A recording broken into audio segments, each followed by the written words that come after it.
Company First Student is facing scrutiny from New Haven school officials for numerous positive COVID-19 cases among its drivers.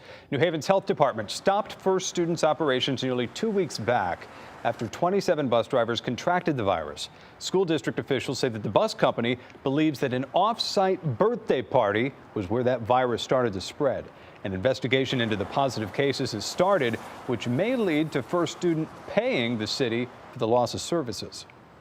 If all of us, and particularly organizations that should know better, aren't doing their part, aren't doing temperature checks, aren't asking employees every day, do you have symptoms, aren't holding employees accountable, then we are going to have major problems getting people sick. And oftentimes, in the case of First Student, it is people that are the most vulnerable and that could potentially die because of COVID-19. First Student's now working with New Haven's health department to develop a reopening action plan.